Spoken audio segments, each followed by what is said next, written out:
The Eagles travel to Indianapolis to take on the Colts. The Eagles suffered their first loss of the season last week. They sit at 8-1. The Colts 4-5-1 and undefeated in the Jeff Saturday era. Aaron, let's talk about the Colts here. This is the team that's not favored in this one. At home, though, 45.5-point over-under. Not clearly not the favorites with new head coach Jeff Saturday. They weren't the favorites last week when they played the Raiders. They were able to pull off the upset. What did the Colts do last week that was maybe different than the Frank Reich era team and that maybe they can take into this Eagles game to give them a shot? Yeah, well, first thing they did was they went back to Matt Ryan. I thought that was the biggest thing that Jeff Saturday said. You know what? We're starting Sam Ehlinger. He said that first, and then he's like, wait, I want to keep this job? No, let's go to Matt Ryan, the guy that's a veteran, the guy that's done it before. But you already had mentioned what the Washington Commanders and Brian Robinson and Antonio Gibson and what they did to the Eagles on Monday. I think the formula, the recipe to beat Philadelphia is right there on tape from Monday night. You have the best running back in football, arguably, in Jonathan Taylor, and maybe your offensive line is not good, but guess what? Washington's wasn't either. They're missing Jordan Davis up front. They went out, and you can see that they were worried about it themselves because they signed Ndamukong Suh this week, but I don't think he's going to be ready for this game. So if you're the Colts, you are feasting up the middle, Jonathan Taylor, over and over and over again, and you're hoping your defense can create some plays on the outside, maybe get a couple of turnovers, and Matt Ryan make throws when he needs to make throws. It is literally right in front of you. The formula, you just saw it. Keep the ball away from Philly, because one thing Philly does not like, they don't like not having the football. They like to dictate tempo and what they want to do. We see it with the quarterback sneaks and hurry up, and then they slow it down, and then they hurry. They love to dictate tempo. If you can dictate the tempo, it forces them to get on their heels, and they're like, oh, we got to throw because we got to score. We got to throw because we got to score. And their run game gets taken out of it. And once Philly cannot run the football, it's Philadelphia of last year. Jalen Hurts is not as effective.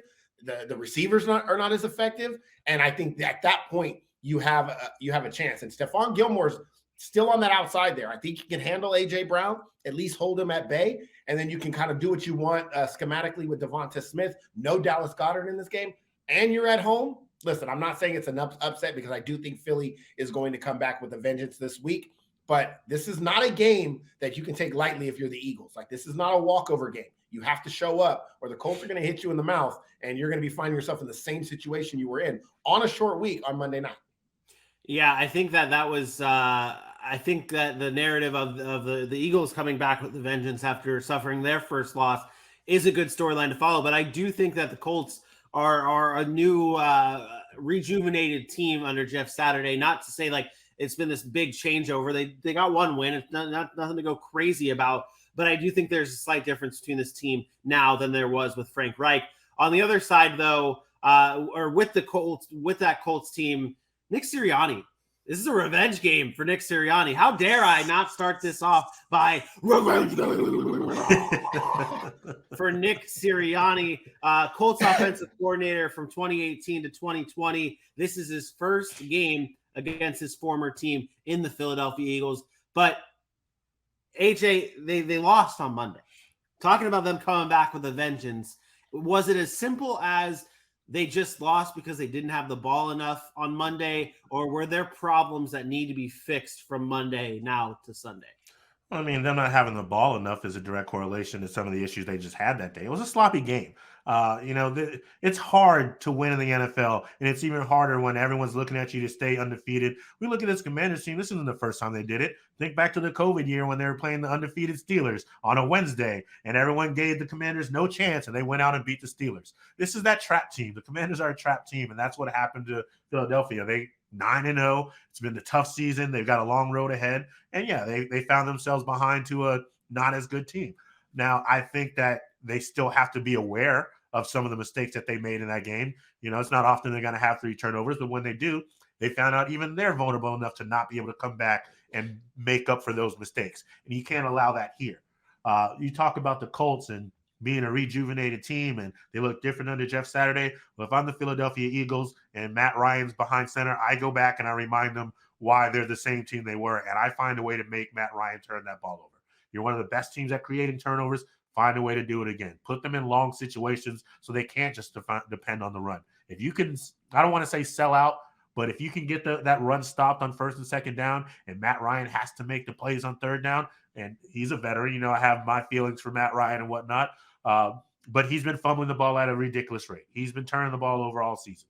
The Eagles are the top team in creating turnovers. Do that again, and you should be fine. Now, I think it's easier said than done for sure, but it's doable. That's why you're only 9-1. And the Colts, despite what we know they've been in the past and what they should be at this point in time, they haven't really been what you call a good football team. So I think you have the chance to go ahead and get this W, and I'm going to give that to Philly, 28-24. Jalen Hurts and the Eagles roll.